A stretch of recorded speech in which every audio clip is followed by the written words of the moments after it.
Okay, I think we're ready to go. We are up in Ming Cooley, which is about as far away as you can get from civilization. We are socially distancing like crazy. It's about an hour drive from Great Falls, and our friends Jeffrey and Sarah, wave Jeffrey and Sarah. There they are. It's their ranch, and we decided to come up here and have our wine tasting night just to have fun. And I just want to have a disclaimer. We are not cowboys and cowgirls whatsoever. I've been on a horse like 4 times in my life, and I didn't like 3 of them. I had fun one time. It was a trail horse. That was a one fun time. So we're just kind of, I don't know what we're doing. Just making shit up, actually. So we're gonna start with a little Fifth and Wine stuff, and then we'll talk about the ranch a little bit because we have 3 different views. Tara and Sean are up here, and Hazel Ray, and then obviously Jeffrey and Sarah, because we don't have a key. We couldn't get in the gate if they weren't here. So we had to invite them, which I think it's fun. We are going to do Cinco y Vino next week. So I think that's how you say 5 and wine. I didn't like what 5th and wine was. So we're going to change our name again. It's just weird. We just keep changing our name. So next week we're going to be Cinco y Vino. We'll be answering the phone like that all week. And we're going to do, Julie, our main cook, is coming back. And, or she did come back. And so she came up with al pastor tacos. So you guys can Google that. I don't know what it means. She just said it was good. I think it has pineapple in it, maybe a little bit or something. So, and then we're gonna do a pozole soup, which again I don't know what that means, but she's making it. I'll bet it'll be good. So, is the sound of everybody? You can all hear me, and we're not breaking up or anything, because we're about 1 million miles from civilization right now. I see a couple things up. Yeah. Okay. I got to talk to my new best friend Randall Graham today, and I see Andrew's on from the winery. Hi, how are you? So much. Yeah. That's the next Friday's wine tasting. He is iconic and fun, and I told you last night I followed him on Twitter for a long time, and I think we're gonna have a blast next Friday. And then our good friend Sydney George is going to cook at the same time, and she and I are gonna practice on Monday, just because I want to eat some of her food and I want to make sure that we know what the hell we're doing. So we'll do that next Monday, and then Friday we're gonna start at 6. And we're going to talk about his wine, and we're going to talk about her food, and you guys are going to have to spend some money again. Just try to keep your favorite wine store and restaurant in business. So that'd be perfect. Let's see what else we got. Oh, they're finally going to ship meat and cheese again. So Tara got to order meat and cheese today, and they're shipping, we hope. So our cooler is empty right now. What is it? Deli cooler? Yeah. Deli cooler is empty, but it's going to be full again next week. So please give us a break. There's a lady from Oklahoma on. I love that. I always like to give her a shout out because people work hard to get there. What else we got? Oh, you know what we did this week? We put a new organic shelf in.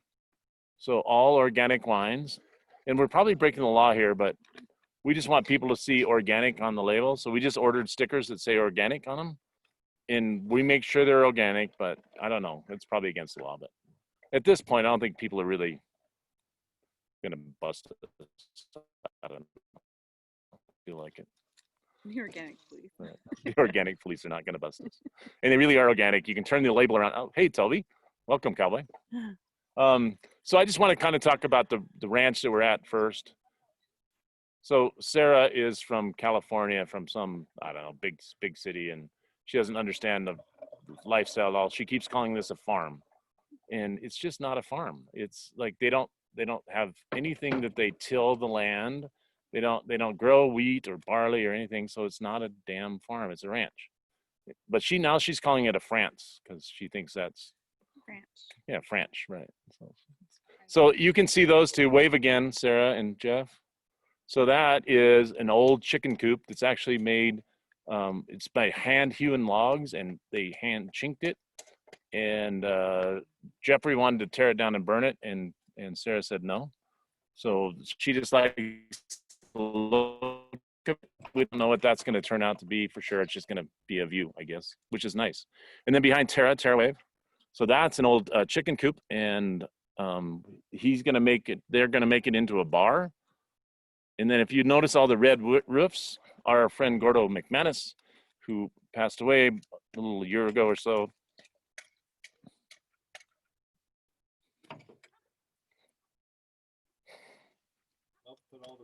Yeah, he helped put all the tin roofs up. So anyway, that was, okay, I'm done. We'll move on. I think that's about all for the fifth stuff. Oh yeah, and then behind us, behind Kathy and I, there's a beautiful barn that they actually did the, I called it a logo, and Jeff said, it's a brand, damn it, Mark, it's not a logo. So, yeah, Bar M4, and he's got and hats coming. I think they're about $80 a piece. They'll be on winesbywednesday.com. I'm probably going to make about $66 in profit on those. So make sure you subscribe to that right away. Maybe that's it, I think. So tonight we have Russell. Russell, are you unmuted now?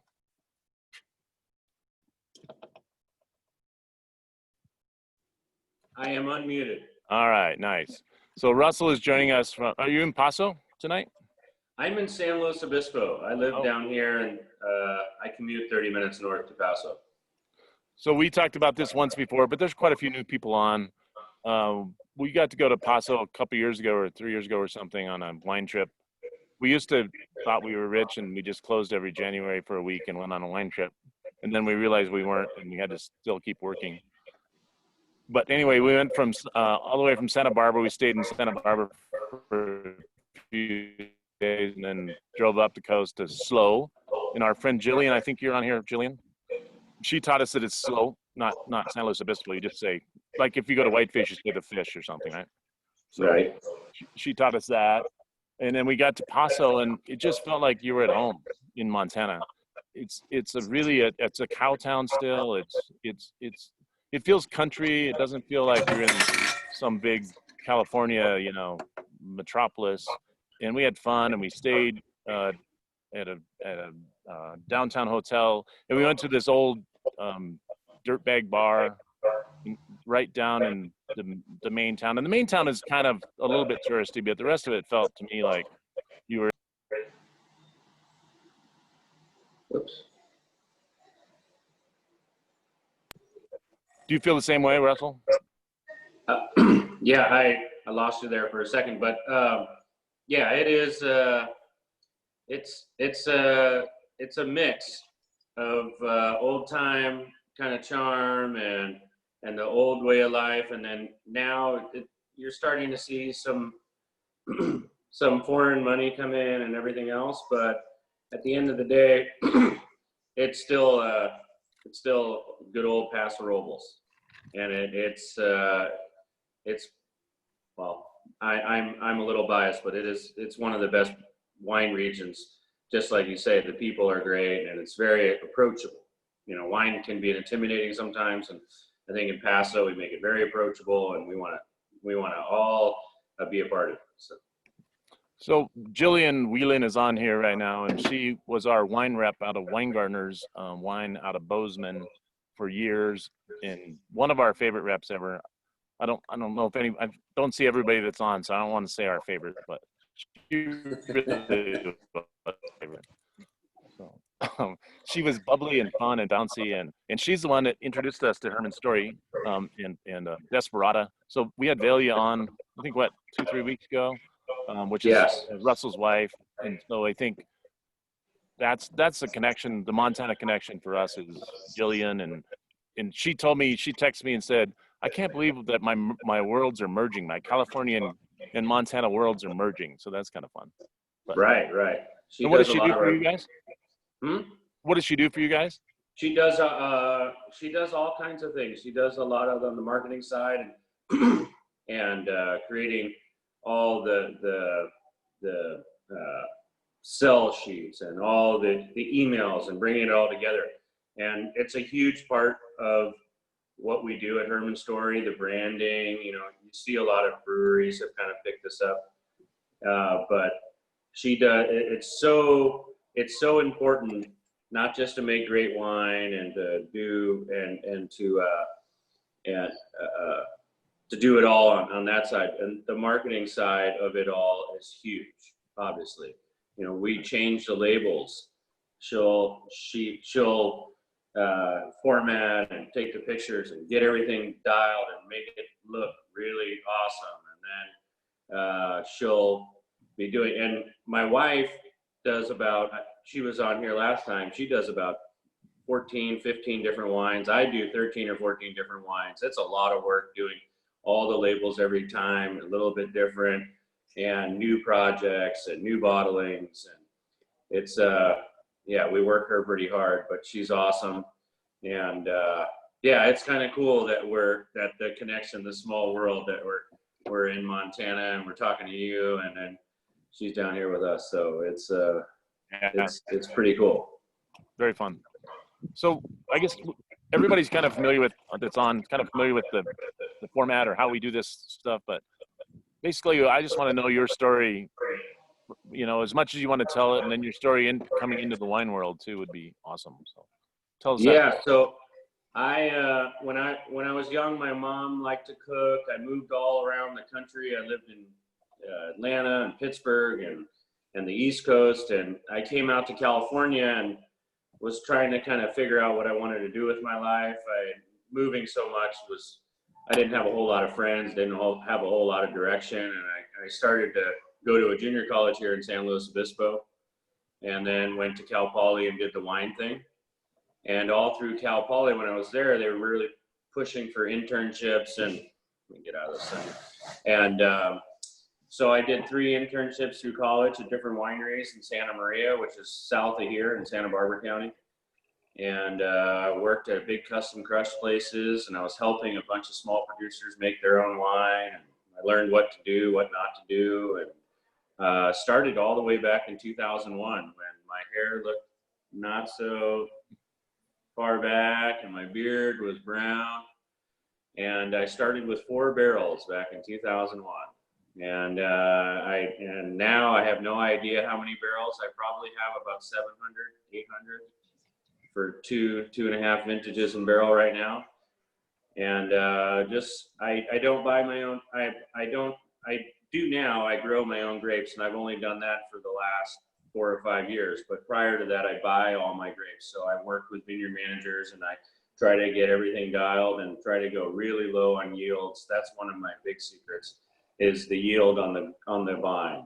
We don't want to make the vine work too hard. We want to give it make it really struggle, turn the water off, and drop the crop and clean all the leaves. And I always say, a better egg makes a better omelet. And that's really the truth with grapes. You get better grapes, you can make better wine. And then the other thing is, I say, don't burn the beans. The maintenance of the wine and doing all the things in the cellar, topping, being very clean, and then the third thing is, I'm a cook, not a chemist. It's all about flavor, how everything tastes, and I'll tell people in the tasting room, and I have a lot of tasting room jokes, and I hope you don't get bored with them, because I don't have anybody to tell them to right now. But I'll say, one, this is the worst this wine will ever taste, because right now the wine is just going to get better with age. And then don't tell all the people that when it tastes good, people want to buy it. And that's the truth. You have to make the wine taste good. And that's the bottom line. So I'm interested in your philosophy in the vineyard, like Paso Robles. We've talked to a couple other Paso Robles growers, and I think you guys have a true terroir. Maybe you could talk about the Paso Robles terroir a little bit. And then also kind of how extracted you want to do the fruit, or non-extracted, or kind of maybe that story. Yeah, so Paso is about the best area that you could ever dream up on a map, or even really in where it lies geographically, and then the soils. The soils are real rocky. They hold a lot of acid. They hold a lot of water, just the rocks themselves. And we don't get as much rain as Napa. We don't get as much rain as Monterey. And then it's a little less humid than, say, San Ynez or south of here. So it's really this little pocket where we get the heat. We have the good soils that retain acidity. We have enough coastal influence to cool everything off at night. And so it's really the perfect of everything. And then in the United States, we can water a little bit. So we do use the water to our advantage. I try to really starve my vines for water, because as soon as you water them, you dilute the flavor. And, but I do my stuff looks like bonsai. It is all perfect. We take the leaves, we turn them, just like the table here, get out of the sun. We're pulling leaves on the morning side so the sun hits it different, and then leaving them on the afternoon to shade them. We're trimming little tips, we're tightening it all, we're using shade cloth. And the crop load is a huge thing. And I talked about it earlier, in that we want to make sure that the vine doesn't have to put all its energy into 30 clusters. We want it to put all its energy into 10. And those 10 are going to be amazing. And the vine thinks that it's dropping the best seed it's ever had onto the ground. What it doesn't know is we're taking it to the winery, because those grapes, that all it had, it's like kids. You only have 10 kids versus 30 kids. Those 10 kids are going to be better. It's the same thing with the vines. And we cut and drop, we trim shoulders, we trim bottoms. Any extra fruit that we don't really need the vine to spend that time on ripening and spend its energy on ripening, we take it off and we fine tune. I mean, it's a lot of work. We get about sometimes less than 2 tons an acre, which big wineries will get 4, 6, 8, and we're getting 2. And then I don't want to divulge all my secrets, but right now I'm telling everybody how the cookies are made. We take the grapes, we bring all the grapes into the winery, and then when we process, we take out 20% of all the juice. So as soon as it processes, we take the juice out. So we have lots of skins and very little juice. That's one of the techniques of getting the concentration. Number 1 is the grapes. And then number 3, again, is don't burn the beans, the maintenance of keeping everything top. No oxygen touches these wines ever. And they're really tidy, and they still stay fresh. So if that's not too long-winded. No, that's great. I want to go back to something that's important to me, and this doesn't have to do with you. I forgot, I actually have cowboy boots on. Usually I have flip-flops on, but I mean, I went all cowboy up tonight. That's crazy. I would like to talk a little bit about the winery then too, like your oak program. And we don't want to bore people, but tell us what happens when you put wine on oak, and why you would do that, and why would you use 2 or 3-year-old barrels compared to brand new barrels and that kind of stuff. You got it. They call me the lumber liquidator. I use a lot of new oak, and I only use French. I've tried the American oak. It's a little too dill, a little too herbaceous, a little too hard. I've tried Hungarian oak. It's a little too spicy. I've tried Russian oak. I've tried it all. And the French oak has this finesse, and this when it's in your palate, it just slowly moves through on your palate, where all the other oaks, they really hit you with this herb, and then they hit you with the tannin. And that finesse, that layering, is what I'm really after on the oak. I use typically, I buy about 55 to 65% brand new oak for all the wines, and then some wines get 100%. Excuse me for just 1 second. Yeah. Tell people how much those are. They're like $1,500 or something a barrel. Right now, with a barrel, the top dog barrel is about $1,100. Wow. And last year I bought 175 of them, or 76 barrels, and it's a huge cost on that's another thing when people say, oh, wine's expensive. I start going through it. We're spending on an acre of grapes, we're spending 15,000 for 1 acre. We're only getting 2 tons. And with the Signet and the draining off that we're doing, we're only getting about a little over 2 barrels per ton. That's 50 cases. So you start working the math. That's why wine's expensive. High-end wine's expensive because you got you got the barrel, you have the high-end fruit, where we're a third of what everyone else is getting. And but I love oak. Every time I do the blends, we taste the new barrels, and they're very rarely do we throw a new barrel out of the mix.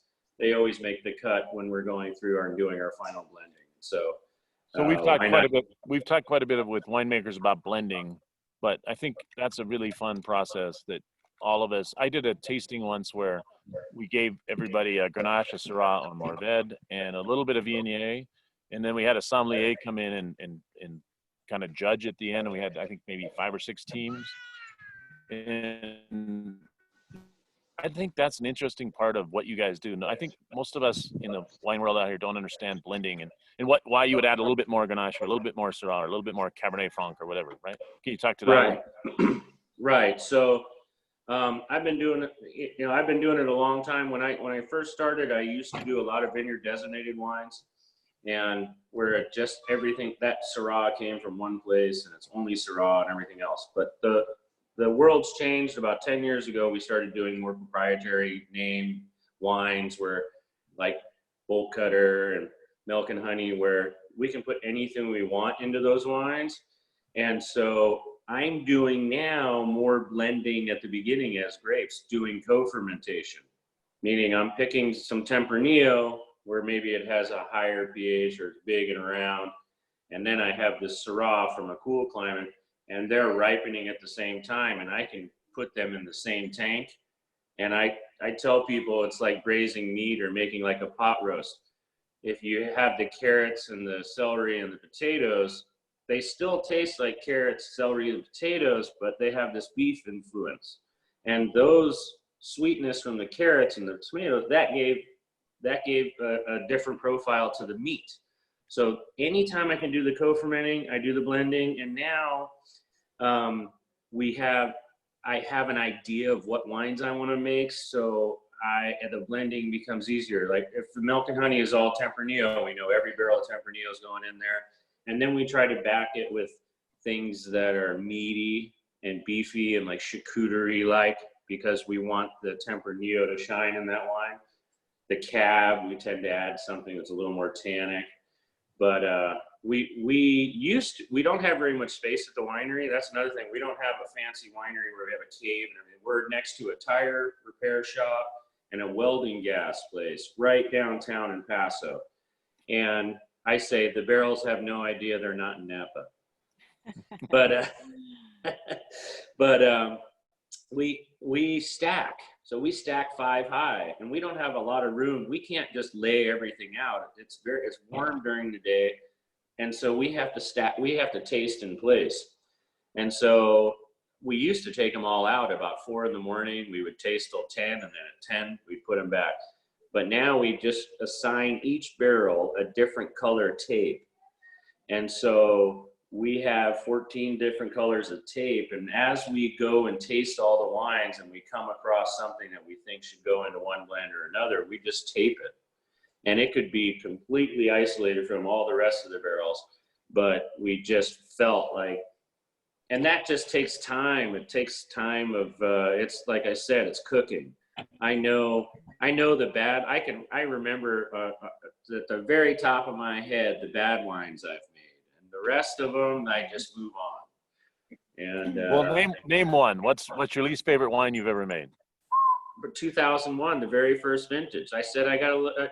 You know what I did? I bought too many grapes at too good a price, and now I buy fewer grapes at whatever price, because I know that if I get the best of the best, when I taste the grapes and I say, oh man, when you eat, if anybody that's on this right now were to come out and taste the grapes that I taste, it would amaze you. One, how sweet they are. You know, table grapes are about 16-18% sugar. We're picking at 26-27% sugar. Wow. And the berries are the size of blueberries or smaller sometimes, where they're not these big grapes. And so they're incredibly sweet and they're incredibly concentrated, and you even taste the tannin. You can taste a good wine in just the grapes. And that's the crazy thing that when I taste with people, they go, you're not adding blueberry extract or maple, anything in here. This is straight grape juice. And I go, yeah, that's it. You can't legally add anything other than grapes and grape acid and grape concentrate if you want to do all that. But, and the other thing is, not to interrupt, the other thing is we don't take any alcohol out. You know, there's a lot of science in wine. We can change anything, the big boys. They can take alcohol, they can reduce, they can concentrate, they can do all these things to wines. And when you taste some wine, sometimes it just tastes beat up and manipulated too much, like too perfect. But our stuff, we don't do anything to these wines. This is exactly how they're coming off of the vine. So. Can you tell us, like, if you're walking down a row of vineyards and you have Tempranillo on one side and Syrah on another side and Grenache on another row, you can taste, I mean, that experience, you can actually taste the differences in those grapes? Oh, yeah. Yeah, the variety, yes. If some people trick me all the time, they try to put one of my wines in a tasting or something, and I'll beat it up. It's garbage. Wine number 3 is garbage. It's awful. And then it's like, oh, it's nuts and bolts. Shit. But I can get tricked. But I can tell you, when you taste the varieties, when you taste Syrah, you know, as they start to get really ripe, maybe you could say that they kind of start to taste like the same because of the color. But if you taste like Petite Syrah, and the way I taste, I know it's gross, and it's probably after all this Corona stuff, not acceptable, but I taste the grapes. I don't even take a machine out to the vines, they have a machine that you can taste the sugar. I don't even take that. I just taste, and I can tell you where it is, ballpark. And then I crunch it up, and then I spit it in my hand, and I look at how brown the seeds are. I look at the color, and then I carry a towel and I spray it off and I wipe my hand. But you shouldn't be confessing this right now. I mean, come on, you're right. You're My on wife national hates television right now. My wife hates it, and I can see my wife's name is me. I'm not Velia. Not even close. Not as attractive and not as smart and everything else. But I concur. Right.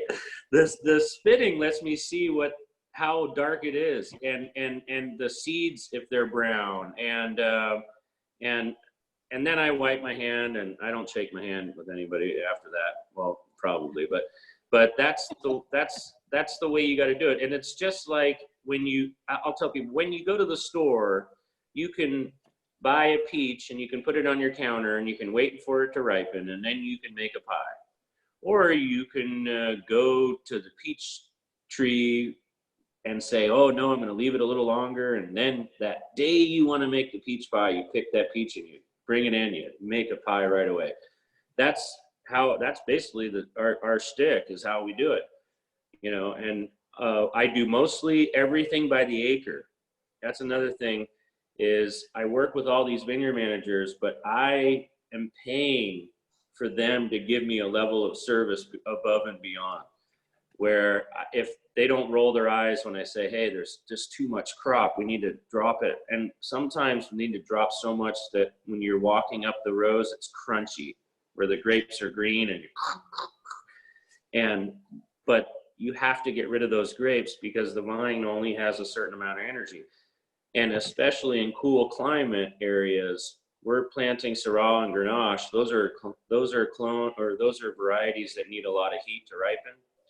if we plant them in Santa Maria or anywhere near the coast, they need to have super low yield because the vine just says, hey, I don't know what to tell you. I didn't get your sugar that you wanted. And that's what it's all about, not just for quality, but realizing how much energy every vine has and what you can get out of it. And we want higher sugar, and that's tough. So do you know who Randall Graham is? I'm sure, right? Oh yeah, I've met him a few times. Right. Yeah.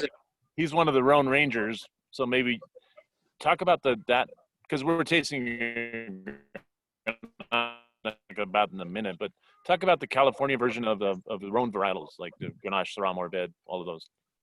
Well, there are a lot of those have come from France. You know, we have a lot of clones that have been the suitcase clones, they call them, or ski bags, and they steal all the cuttings.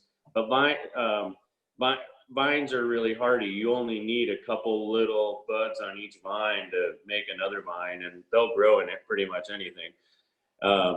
But the quality will change. But a lot of those varieties were brought over here hundreds of years ago, or less, really. We're not that old of a wine region, but they do really well here. We have the climate that they like, we have the heat that they like, and like I was saying earlier, Paso is it's perfect. I mean, when it rains up north, even in Monterey, we don't get rain. Rain is a problem, especially for someone that's waiting for sugar. Like I need it not to rain in October and November.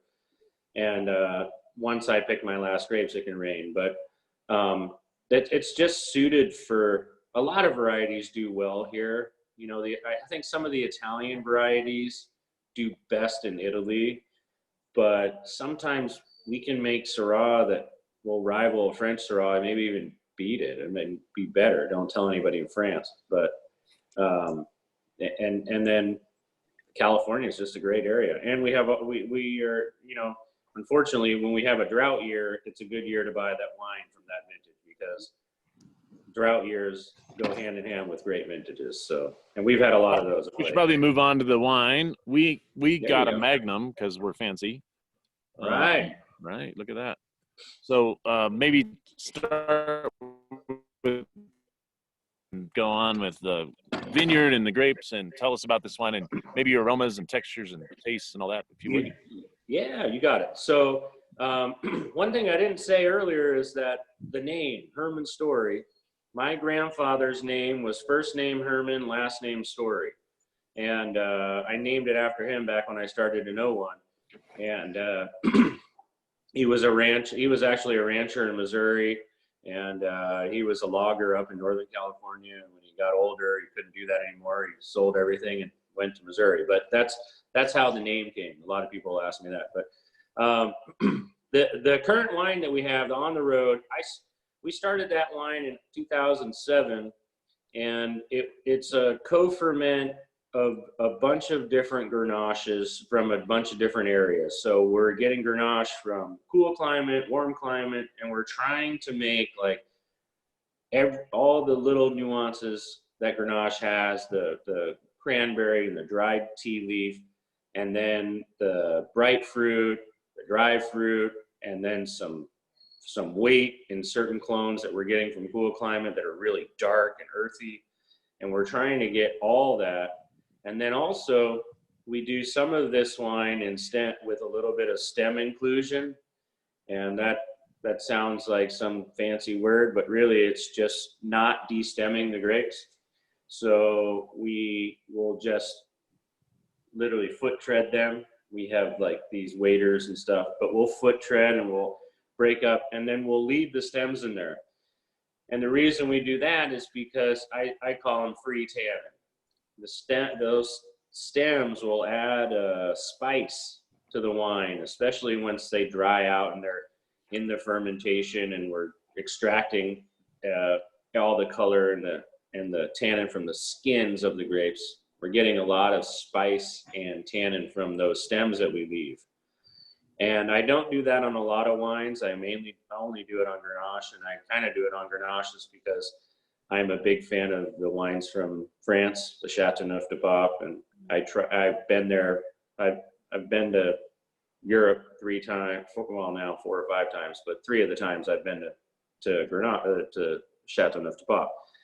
And they use, from old days, lots of whole cluster. So we add that in there, and then we Hold on. Whole cluster, you got to explain that. So the whole cluster, yes, the stem, we leave the stem. You just And throw we the don't whole, do- you just take the bunch and throw it right in the tank, right? Right. We tread them so that we break up the grapes because we want to get some of the juice out of them. And when we load them in the tank, they're a little too poofy.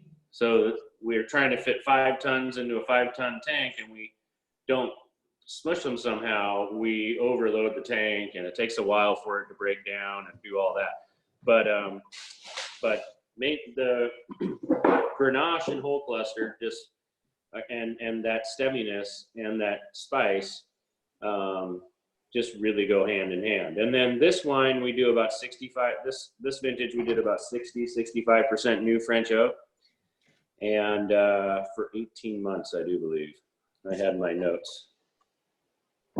Tell us about the airplane logo or the airplane label. So yeah, this is where Jillian does all this crazy label stuff for us. And we originally were doing on the road as a piece of the road or a picture of the road or a stripe in the road or a crack in the asphalt. And it was a very close-up picture. And after about 10 years of doing that, I said, you know what, I want to change it up a little bit. And so now we do travel, kind of on the road, kind of themed pictures. And this one is overhead shots. So it's actually LAX, and there's 12 different shots. So if you have one bottle, your chances are 1 in 12 that you'll not have that same one. And we've done different themes up ever since we did this one. I'd have to check with Jillian, but I think this is the first year that we changed from the road to doing something more abstract. And again, it's just the branding is so important. We have to keep it fresh and keep it going. We got a couple of people on chat. Is oak the only wood that benefits from flavor? Nobody, I mean, cedar or anything. Oak is it in wine, right? Well, my wife uses acacia, which is maple hardwood, and that's kind of becoming hip in white wines because it adds this real floral kind of oak. It almost has a green hue to it. Other than that, no one uses cedar or anything else. I mean, back in the day, they used to use redwood in California, but it just gave this awful cedary redwood taste, like grandma's closet, you know. And so you didn't want that in a wine. And so now, you know, most of the oak from American oak comes from Missouri, Minnesota, Appalachia, Tennessee, Pennsylvania, all in that area. But like I said, you know, I've even done barrels that were made from American oak, shipped to France, built in France, and the other thing about oak, and I don't want to get too technical or down a rabbit hole, is that it's like firewood. The longer you leave it out and let it dry in the natural air, the more of the off flavors will come out. And they burn real fast. I barbecue with old staves sometimes. And like firewood, the longer you let it stay, the quicker it burns, drier it burns, doesn't smoke. And so when I buy barrels, I'm doing 3-year, sometimes 4 years air dry, meaning they're putting up the staves on pallets, and then they they restack the pallet every 6 months and move it around so that they can get the inside to the outside and let the air dry. And when you get a barrel that has that long time of air drying, it doesn't have any green flavors. And then you toast it, you're taking any bit of little sugar that you can get out of it. And I use a lot of heavy toast, really charred. I was just going to ask you that, because I know you can order from the barrel makers different levels of toastiness. You whatever you decide, and that's what you want. You can say, I want this level of toastiness, right? Right. The number one, I buy this company Atelier, and they have a Herman Story toast, and it's catered to me, and it's black in the inside, and and they always laugh when I order these kind of barrels because most people want a light toast and medium toast, and I like this huge heavy toast. And the reason is because I'm bringing these wines that have super high concentration and lots of fruit, and they're big and powerful wines, and they need a big, powerful barrel to pair. And the sweetness that you get in that toast, when the oak's toasted, it's the sugars will come out, and it adds another layer of kind of sweetness. Not all the wines are dry that I make. There's no sugar in them, and they're not filtered. So if there was sugar, they would re-ferment. So I can't bottle anything with sugar. But that oak adds just another kind of unfermentable sugar that adds another layer to the wine, and it's one of my secrets is all the oak and the big Sydney, which we had talked about, meaning that I'm taking out a lot of the juice at the beginning because all the skins. You're giving away a lot of secrets tonight. I'm giving it all away. Right. And my cellar staff will say, "Why do you tell everybody what you do?" And I say, "Well, Grandma can tell you how to make her oatmeal cookies, but you can't make them like she does." So we've got a couple. Go ahead. I have a question for you. So my favorite label is the late bloomer. Can you talk about that and how you get that label every year? Right. Yeah. That's one of my favorites too. It's a big seller for us, that one. It started back in 2010, and I was the original late bloomer. So I was the first year. And if you go on our website, we have there's a section on the little, I don't even know how to put my right name on the phone thing here. So I'm not very high tech, but if you go to the website and you look in the corner, there's a section that's called Nerdy Tech. And in there, we have all the late bloomers. And I was 2010, and I had the picture on my fridge and at my house, and my buddy Mike Rad was over at the house, and I was telling him, he's been my buddy forever, and I said, I want to do an extended aged Grenache, because Grenache loves to time in barrel. It loves to just sit and kind of fatten up and lose some of its stemminess or green flavors. And so I said, I want to go really long on the thing. And he looked at that picture and he goes, you should do the late bloomer. And I said, wow, that's great. And so now we offer to our wine club a contest where if you send us your best late bloomer picture, you're going to get a case of wine and you'll get on the label. And so the last one we had, it was very impressive. We normally go to vote, where we vote the top three, and she was so good we didn't even have to vote. When we got the picture, it came across the wire there, and we were like, oh, that's it. Yeah, we have that on our shelves. Yeah. It's fun.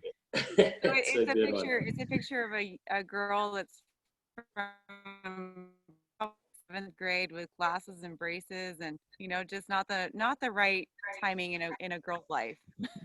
Right. It's definitely not. And the more braces and the more we had headgear, we've had all the crazy stuff, and then the other thing is that wine is 4 years in barrel, 48 months in barrel, and it never comes out. From day one, we take all the barrels that we want to put in the late bloomer, and they have a certain profile that we like. Normally, they're not ready to go to bottle, so we leave them in barrel to get more time and to kind of evolve into something great. But if you put a label like that, I'll often say, if you have an awful label like that, you better hope the wine's good. Because I did a radio commercial once about that. I said, I can sell you great labels with great, and I can sell you really bad labels with great wine. That's why you come to a private wine shop, not go to your grocery store, because sometimes there's like I think Bordeaux does a horrible job on labels, and some parts of Italy, right? So there's just no fun in it. But then also you can buy a beautiful label and have horrible wine. So that's why you would come to Fifth and Wine or Herman's Story, I guess. Right. The label's important. It really is. And you know, all the different crazy things, and then finding a name and finding an idea of it. I say it's like finding love. If you're forced to create, it's tough. But if you are just like driving down the road and boom, an idea comes, that's the way to do it. So. Okay. Oh, there we we go. go. Nice. There they are. So I'm the, you could probably tell who I am. That's me right there. There I am. Awful. Oh, that's great. Oh my gosh, I love it. So I texted Jillian when we got that one in, the current one, and I said, "Who is this lady?" And then she sent me a picture, and she's a very beautiful, older lady now. But I personally have always been handsome, but other people went through some phases. Oh, I'm definitely submitting one of my photos from 7th grade. And if you didn't tell me you weren't a real cowboy, man, you look real cowboy. You look like you look what I think of somebody from Montana. Yeah, exactly. That's funny because I was down in Georgia, a friend of mine, and we were at the Athens at the Georgia Bulldog game, and I didn't even have a cowboy hat on, but I had cowboy boots and whatever. And he walks up to me, he's like, "I don't even know you, but I just thought you looked like exactly what I always think of Montana would be." So, have you ever been to Montana? I've been to Whitefish. I did a deal there at wine tasting. That was the only time I've been. Oh, fun. Well, you better get out here and have a tasting, a real one. I want to. Right. Yeah. That'd be fun. Malia asks. Oh, one of the people online want to know where was it grandfather, I think, from Missouri? What part of Missouri? Yeah, just west of West Plains, in a little town called Pottersville, which was right on the Arkansas border there. Yeah. Nice. I think we're about done with questions. You guys, anybody have anything else? Reusing barrels, yes. So maybe talk a little bit about neutral oak and how that works. Yeah, so barrels, have a lifespan of back in the day, you couldn't finance, barrels were hard to finance because they looked at it as a flavor additive, and now they'll look at it as the holding vessel, and so you can do a 4-year lease on a barrel, not to sound like my banker trying to sell you on barrels, but you can do a 4-year lease because really the first year is 100% new oak, second year is 50%, 25%, and then we call it a neutral barrel after 4 years, meaning it's not adding any influence to the wine at all. It's just a holding vessel. And the crazy thing that and some people know about barrels and some people don't, is that the reason why we use them is because the wine is breathing through the oak. And we have very dry air at our winery, so we could lose sometimes a quart a month, just the angel share, they call it, of the wine transferring oxygen through the pores of the wood, and the barrel goes down, it evaporates. And so we'll come in every 2 weeks. This is where I said, don't burn the beans, the maintenance. Some wineries, they'll go 3 months, a quarter, every 6 months topping. We do it every 2 weeks. So even if the barrel only has this much, any bit of air that we have in there is going to be a bacterial haven. And so if we keep it all top and we keep it nice, then that's one of the big secrets as well. But I don't use a lot of neutral oak. If I do use it, somehow they sneak through a 4 or 5 year old barrel. It has lots of fruit. It's real fruit forward. So if I need that somewhere, which often I don't because I'm picking riper and everything else, I'll use them. And then stainless steel, people use a lot of that to maintain freshness and to add a whole fresh element to the wine. And then on the other side of expand on the wood and breathing and everything, I have a wood tank that's about 2.5 inches thick. And the wine takes forever to age in it because it's just so slow, the transfer of oxygen. And then Bordeaux barrels, they make them real thin. And when you see the wood plaque, if you ever see these wood plaques in a barrel, that wood is pine, and it's just there because the head is so thin that the barrel will crush.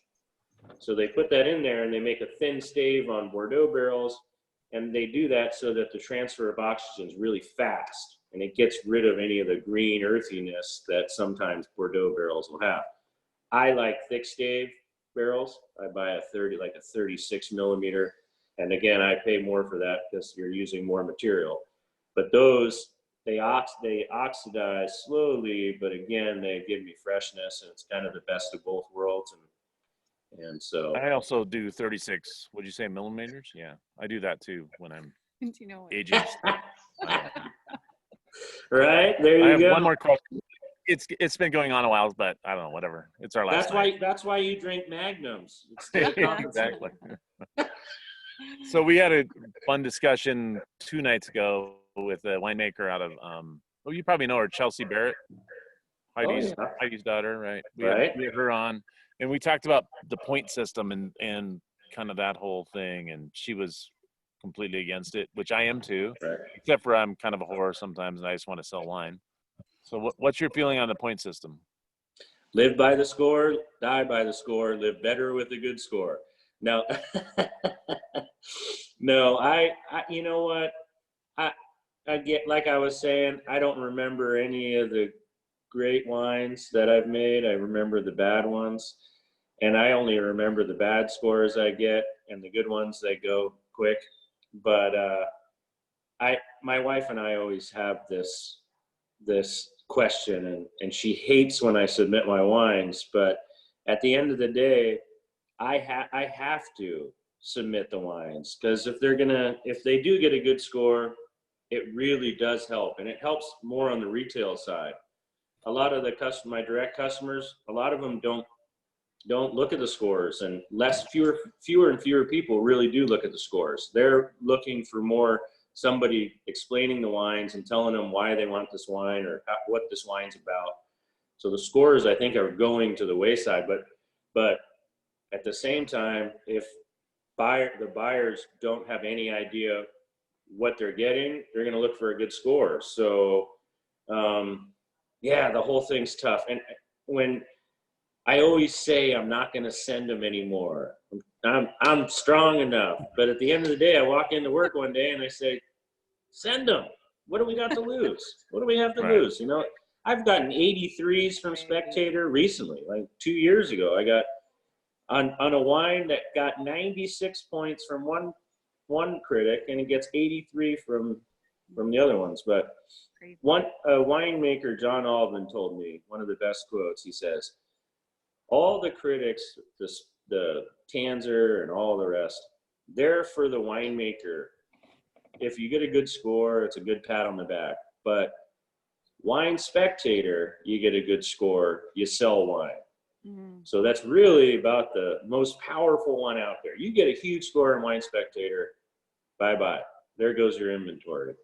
And it's fun to see, like 10 years ago, the scores were so influential that really got me on the map. Back in 2005, I got two or three mid-90 scores from Parker, and that, so my phone was ringing so fast I didn't know what to do. I was in shock.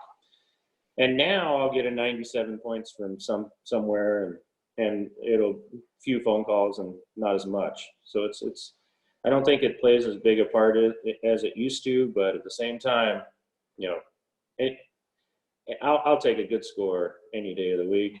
But at the same time, the bad ones, I don't even come home and tell my wife the bad ones.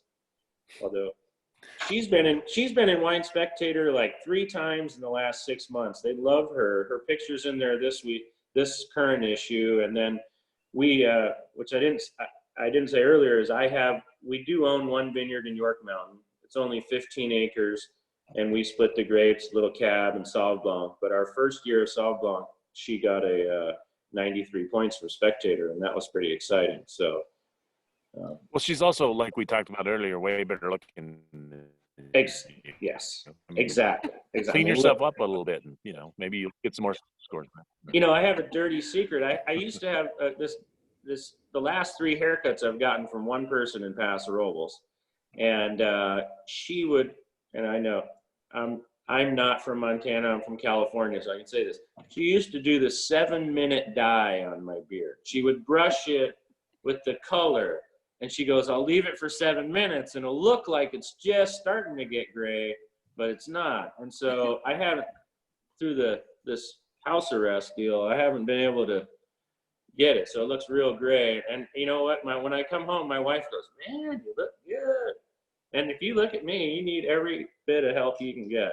You have confessed way too much tonight, I think. Tara, we have to erase this recording. I think he's went over the line a little bit. Yeah. Don't take fashion tips from me. From you or I, either one, right? And All right. You probably Go ahead, see sorry. this. It's beer, and I drink a lot of wine, but I do like beer. So I was telling people earlier on this Zoom that we were at Oregon Pinot Camp, I think maybe 4 years ago, something like that. And David Adelsheim, who's one of the original founders of the Willamette Valley Pinot scene, at the end of it, we had like 7 days of 4 days of drinking wine. And he said, "Are you guys tired of wine yet?" And everybody kind of raised their hands, and they brought out like 20 servers serving beer. And so every time you go to wine country, you say, how much beer does it take to make good wine, or how much whiskey does it take to make good beer? So I think you get tired of tasting the same shit all the time. Right. And we call Coors Light poor man's Pellegrino at my place, where it's probably cheaper and it's refreshing. When you're tasting all those wines, you're drying out your palate and you need a little effervescence. So she doesn't distribute that, Kathy. So we would like Michelob Ultra or something. I still like you though. All right, Bud Light. Or Bud Heavy. Yeah. I'll do a quick little story. I did a dinner in Kansas City at a winemaker dinner in a skybox during a game, and it just so happened it was the year they won the World Series in Kansas City. And that's a Budweiser house. Centric. And they snuck in Coors Lights, a 6-pack of Coors Lights into the fridge. She said, if they knew these were in this building, I'd lose my job. And everyone knows I like Coors Light. Tonight I'm having an IPA local. One of my buddies makes beer, and he brought them over. But nice. Yeah, normally it's Coors Light. But, hey. So Velia, it's been really fun talking to you tonight. Oh, thank you. Is that your name? Really? Yeah. No, seriously, it's been entertaining and fun, and love it. Yeah. So thank you so much for joining us. We always like to do a cheers at the end. Cheers. Cheers. Cheers. Thank you. Thank you. Thanks for everybody for joining in on it. And I love the backgrounds. Some are old ranches. I love the Northern Lights. Right? Yeah. But next time, when I make it up to Montana, let's do a tasting, in-store tasting. And fun. I like the word when. Right. Sooner. Gosh. I got to get out of that. We work every day, which is nice. A lot of my, I tell people when we get out of this thing, there's going to be so much stuff on Netflix to watch for me. I'm going to have to take a couple of weeks off of work, but they allow us because we're ag based, and that's the loophole that we have. And the wine's always spoiling, and so we do pickups and stuff like that. And we've been doing okay online. We're gonna make it, but just a crazy time, right? Yeah. Everybody wants out. Let me out of my house.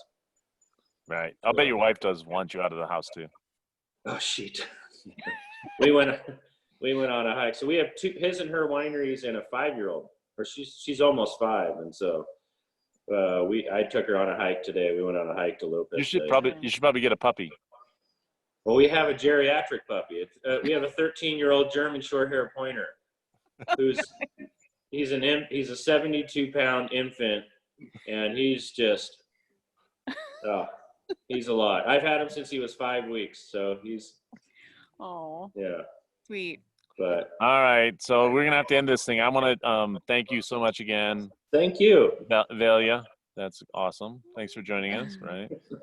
And then I want to say a huge thank you to Heather Jackson that works at Eagle Beverage, and they have been above and beyond it. I'm not kidding you. Like, I don't think it could ever have happened. We did 6 weeks of wine tastings, and she was always in the lead on this.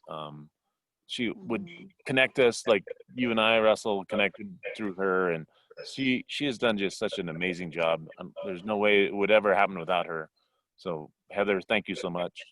And then I also want to say thank you to Eagle Beverage, which my wife owns, but and I keep writing her big checks every week, and she doesn't give me any, she gives me no breaks at all on price, which is bullshit.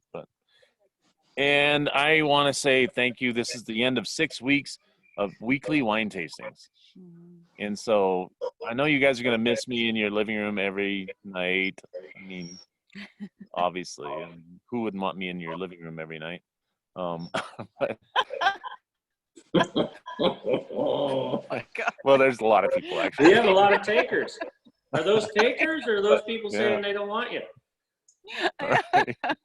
It was an amazing experience. My daughter Tara came up with the idea, and we just have had so much fun and learned so much. And you know what's really fun is that it's been a kind of a, we have sold so much wine based on our relationships with all these people. You know, like we just keep selling Luke Syrah and whatever, you know, all these different Luke Red Blend, and all these different wines because they love getting to meet you and the other winemakers. And so it's just been really fun. Really fun. So anyway, we'll see you guys next Friday for Randall Graham and and Sydney George and yeah. Anyway, love you guys. See you soon. Got it.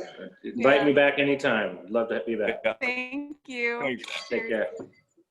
Yep. Bye.